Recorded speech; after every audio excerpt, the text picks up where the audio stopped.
Hey guys, hope you're having a great day today. My name is Daniel, and in today's video I want to share with you something that's kind of been on my mind. As you know, I'm kind of juggling a few things, juggling a couple businesses, different jobs that I have right now. But just that idea of having this job as a part-time gig, if you can't obviously sustain yourself off of this business immediately, which unless you're buying a business that's already been up and running, I don't know how in the world you would be able to do that if you literally built the thing from scratch. But I just wanted to talk about some of the things that kind of come with operating this business kind of on a part-time basis. So we'll go ahead and get right into the video. One of the biggest things that I've kind of had to deal with myself, with my other job in RV transport, where I have to juggle. Am I out on the road? Am I loaded? Am I putting loaded miles on the truck, or am I at home doing maintenance? The word balance comes to mind. Your main job, whatever that is, whatever job you're able to do to put the food on the table, do what you got to do. You've got to have things in balance, in the right perspective. When it comes to maintenance versus doing the job, or maybe just because more and more over time since I've recently got married, I've just wanted to be home more. And so I have to be able to balance some of these feelings, some of these just jobs, and kind of juggle this to the point where I have the right job that's bringing in the money, and I'm doing that job enough to maintain and to pay all the bills and to do what I have to do. If I were doing the thing that makes me no money, or very little money compared to the value of my time, that's going to be a problem. You're not going to be able to do that very long before you're realizing, oh dear, we've got to start bringing in some cash. It's got to happen. And so for me, I've played that juggling game myself, with my other job versus the maintenance of the truck, versus wanting to be home. And now I'm adding to the mix this side hustle, this job that I'm turning into a business. I really want it to grow so that I can still be local at home, but I am working hard at home. So this is a big part of learning how to start a business, is balance, knowing how to do this part-time, and not kind of getting carried away. I generally don't get carried away too often with things, but when I do, it's like a subtlety of, well, if I'm at home and I'm planning, I'm plotting, I'm working really hard to build this business. Well, if you're not building customer base, if you're not building a customer base, if you're not actually acquiring customers, you can stay at home and do all that and build the business as much as you want until they take away your house, your car, your everything that you owe on, shut off the lights. If you've seen my other videos, I've taken plenty of time to slowly build this business, and I got to tell you, if I didn't work my other main job the majority of the time, I wouldn't be in this truck right now. They would have already taken it away with the money that I still owe on this truck. Just a lot of things that just kind of go into it. Balance is huge. You've got to have the right perspective. Take care of your bills with the main job. Slowly watch the balance shift between your side hustle as it grows, and can be able to pay for more and more things. But really, even that, your side hustle, if you want it to really truly grow, you've got to reinvest most of that money back into the business itself. So just being able to take money from the new business right away, in my opinion at least, for the most part, it's almost kind of crippling you, because you're not able to reinvest that, all of that money back into the business. So balance is huge. That's the first point that I wanted to make. And the next thing that comes to mind for me is scheduling. along with kind of what we've already talked about. You've got to be available to earn the bigger money at your main job. If you're starting this out, just a single person, just trying to make this work, you've got to be able to schedule it like it's truly a side hustle. It's got to fit around and mold to what you already have going. If you have any chance, I believe, in my opinion, if you have any chance of building this business up, you've got to be able to make it work for you. Now, you kind of run into some issues, I'm assuming, at some point when you have customers who say, no, I need it right now. I can't do it tomorrow. This is not going to work. I've got to have it now. And there's a chance you might lose a customer, but the bigger picture is, if this is sustainable for you in the meantime, because there's no guarantee that this thing's going to blow up for you. There's no guarantee for me. But you've got to be able to make it a functioning, reality where it is survivable. You're not, robbing Peter to pay Paul. You're not going back and forth, trying to, kind of gouge yourself with timing. What I'm doing, I'm so thankful. My regular job is so very flexible in that I can plan days where I'm gone, but when I'm gone, I am absolutely gone. There is no just swing by the house, grab the trailer, I'm not coming back for 24 hours, 48 hours, whatever it is. Could be even longer. So scheduling and being able to plan this thing out, and really just being upfront with your customers. Hey, I'm a small operation. I've got to be able to, I'm available from here to there. What works for you? How can we make this work? And trying to be as flexible as you can within that timing of it. If you're all turned around, if you're forgetting when this is supposed to happen, that's supposed to happen, you get all mixed up, everything's going to suffer. Your main job, whatever that is, the side job, it's going to be very tough to get things really going in motion. The biggest thing to be able to start something new is just that friction. At least in my mind, that word friction comes to mind, where you have got to be able to start getting forward momentum. And that's just a big thing. So I'm going to go ahead and stop here. I've got a client I've got to deliver this to, and we will catch back with you in a minute. All right, so we just dropped off at the customer's location, and they said to get it as close to the garage as you can. If you need me to come out, I can. He works third shift, but he said if you need me, my dogs will probably wake me up, and so I I don't want to do that to the poor guy. So I got it as close as I can. I've already kind of told him, hey, if you need me to move it at all or adjust it, let me know. But if not, then it's all good. But here's a question for the next kind of point. What happens if that customer needs the trailer to be adjusted? Maybe it's too close to the garage.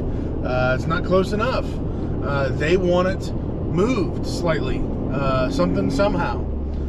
What happens when they need that and you are unavailable? For me, like I just got done saying, I'm a day or two maybe unavailable, depending on the situation, where I'm at in the country, hauling a trailer. Maybe I just took a load, and I'm going to be going, decently far away.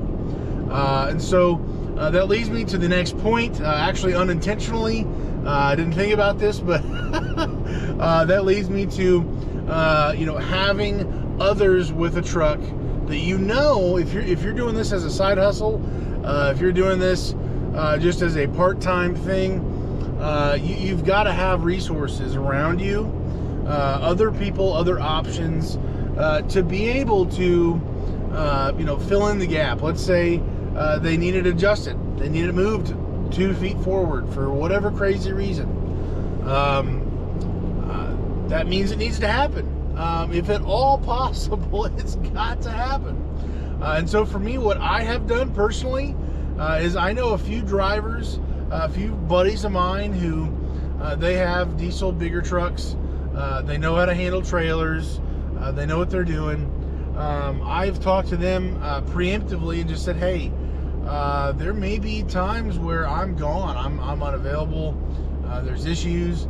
Is it possible for you to be able to, again, if they're available, would you be willing to, I guess is the better word, would you be willing to come over and adjust it, or maybe even pick up a trailer if I got delayed coming back home from a load or something? If the trailer was sitting at my house, hey, I need the trailer moved to this new customer. They need it immediately. Would you be willing to? If they are, fantastic, great. It'll work out. But what happens when something needs to happen and you're not there? You've got to be able to plan for kind of the unplannable, and just kind of anticipate things to go south, things to be a problem, and to find a way to make that work without you having to be there. So find some friends with a truck.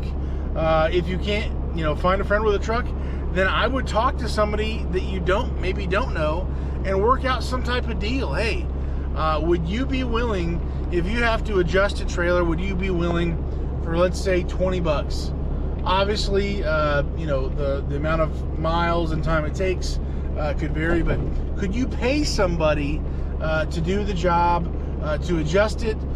Could you pay somebody to pick up a trailer, bring it back to a specified location? Could you pay them to drop it off? What are they willing to work for? How would that work kind of going forward, being able to drop off trailers or pick them up or adjust them, whatever. So I really think that's a big key factor. If you're doing this part-time, you don't have enough time. First of all, you don't have enough trailers, probably. That's the thing that I've kind of run into. You don't have enough trailers to keep you busy. After you drop off the first one that you only have, you're just sitting there. So being able to find a way in the meantime, when you've got other stuff going on that you have to attend to, finding somebody else to be able to monitor the situation and being able to handle an adjustment or picking up or dropping off, and talking through, okay, hey, well, there's keys right here on the trailer, they're kind of hidden. This is where you would unlock the ball lock, and here's how you would be able to kind of go forward. So being able to have this kind of part-time gig, kind of move forward even when you're not available, that's just going to be a huge thing. That's going to be a good review, a bad review. Somebody saying, hey, you're really flexible, really appreciate that. He came back and helped me, he did this, or he had somebody do that for me. That would just be huge, I believe, as far as customer service goes. So I know there's many different things that we could cover in a video. There's probably multiple videos worth of stuff just talking about doing this as a side hustle, trying to build it up to something where it actually is bigger. But one thing I did want to mention is when you are slowly building this thing up, it's just going to take plenty of time. For real, being able to kind of plot things out, get your system down, know how you're going to do things, just really get good at the basics. This is really the practice before the game, the big game. Back in high school, when I was playing varsity football, Thursdays were kind of a run through. We didn't even wear pads. We just had helmet and the football shirt, and we would just kind of run through all of our plays as kind of like a dry run before the big game. And so I really think that when you're running this business, on a part-time basis, really, you need to be able to run through it and act as if this is the full, this is the full game. This is the 100% going straight at it. So when you only have one trailer every couple days, or maybe once a week, you're barely getting it going. You really need to address it and treat it, in my opinion, as if this is the big time. So what I mean by that is, being very professional with your customers. Don't treat this as just some little joke of an operation. I mean, if you think you're a joke, they're gonna know you're a joke. If you're not serious about building this thing, they're going to tell pretty quickly. That's my opinion. I'm sure there's other people out there who may agree with me, maybe disagree with me. But if you are not going to be treating this as if it is a real job, it's a real business, you are dead serious about the success of the overall business going forward, people are going to see right through it. There's enough people out there who have the common sense, who can see, does this guy care about his job? It's the same thing when you have an employee. The employee never cares as much about the job or the equipment or fill in the blank as much as the owner does. Why? Because it's not theirs. So if you're treating it as if this business isn't yours, as if it's just a whatever thing, it's just an option for you, if this isn't your intent to be able to go forward, to be productive, to actually make money, to build this into something that's actually sustainable, if you're not doing that, I don't know, exactly why you're trying in the first place. For me, this is a serious step. I spent some serious money on my first trailer. I've spent a lot of time sprinkled all around, like I talked about earlier about the scheduling issue, putting all of my extra time around my main job, around my main things that I have to get done. I've sprinkled all the information, the learning, the research, asking questions, watching YouTube videos. I put all of that around my main job, my main things that I've got to get done. And because of that, that's how I'm able to actually get some friction, get some motion going for this job. And I believe things are starting to pick up even more, getting you a little bit more speed. And so that's very exciting to me, but that just means you've got to double down, Daniel. You've got to invest the time, reinvest the money, reinvest your time, build this thing because it does have potential. Be serious about it. Let your customers see how serious you are about this business, that you care about them, not just your profit, not just your trailer, but you care about them as well. That's a whole other video that probably a series of videos about how to deal with customers, what's your approach, what's your mindset, because there's a lot of things in life that I've learned dealing with people, and so I would like to be able to be a help in that area with how we address customers, how we address people who want to hand us money. So these are some of the things that I've really been thinking through, especially being part-time. This being a side hustle job. I have one trailer, and my goal is to be able to rent that sucker out as many times as possible to get the business going, to be balanced, for scheduling, issues to be dealt with, for being able to have somebody else, plug a hole if I'm not able to be here, and really just for me to take this job seriously. Having a couple of YouTube channels now, I've kind of learned, and I've done a lot more, even more research on YouTube over the last year plus, being on YouTube and being a creator. There's a lot of people out there who get upset. They think, oh man, the YouTube algorithm is against me. I'm a small creator, and man, I don't have 10,000, I don't have 100,000, I don't have whatever amount of subs, and I'm not making money, and I'm not all this stuff, and so demanding that maybe a side hustle or some small business is able to just pick up and immediately just take off. People don't have patience. People want everything right now. They think that they are, entitled to all these different things. The truth is, I don't deserve you watching me. I don't deserve somebody else watching me. I don't deserve any subscribers at all.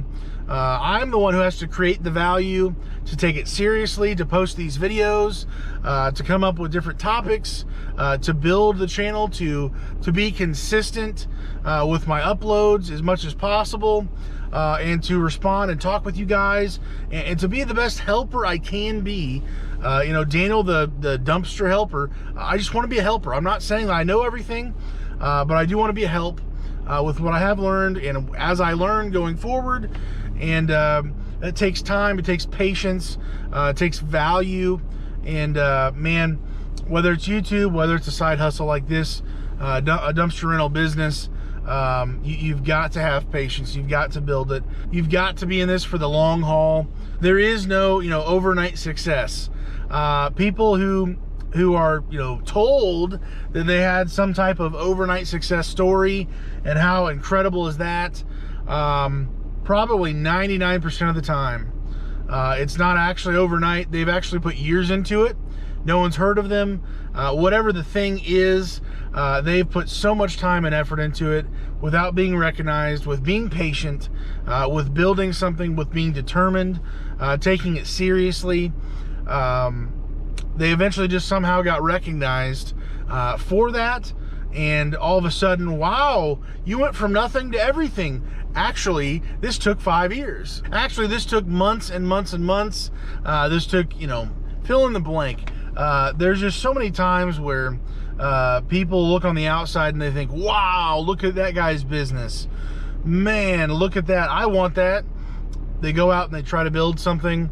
It doesn't work out in the first month. And they say, well, I guess it can't be done. I guess that guy's lucky, or he's extra special, or there's something just about him that can't be replicated. Well, the truth is, building something, being successful, requires all of these things we've been talking about, and even more, I'm sure. But this is something that's just kind of been on my heart, on my mind. I have some friends who hear about my other channel, how many subscribers I have on that, how many I have on here now, and they think, oh my word, you have that many subscribers. And to me, I'm grateful for each and every one. I'm grateful for you. I'm grateful for everybody else. I'm not owed anything. And yet there are people who think, oh my, if I could just do that, man, that would be so cool. What does it take to get to that point? And I go ahead and tell them, hey, this is what it requires. This is what I've had to go through. This is what I've had to learn. It's been sloppy. It's been messy. I'm just an idiot. I'm just trying to learn and to grow, and just trying to get 1% better every day with learning some of these things for this stuff. And they think, oh, well, actually, that's not exactly what I had in mind. I just wanted to, make some videos and things work out really well.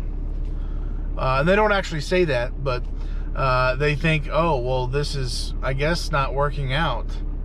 I wonder why. And the thing is, it's really no mystery to me at all, because I know exactly what it takes to go forward, what it took to get to where I'm at now. Meanwhile, they're just stunned. They're shocked. And so I say all this to say, man, this job, this business, dumpster rental business, it's like any other business. Don't make this too complicated than it really should be. There are some absolute key things you've got to focus on. You've got to be intentional with. But in life, in YouTube, in dumpster rental businesses, you have got to be patient. You've got to be serious. You got to make things happen. And as I'm learning along the way, there's small things. Making a part-time, a side hustle dumpster rental business, you've got to be flexible. You've got to be able to work around some issues that kind of come along with that. You can't be in two places at once, two places. So anyways, hopefully this video was a help to you. If it was, just consider subscribing. Just trying to give value, just trying to share what's on my heart, what's on my mind going forward for this business, maybe in for life, and just trying to be a help to you. So if I was, just consider subscribing again, hitting the like button if you got good value, and hopefully have a great day today. Stay safe, guys, and God bless.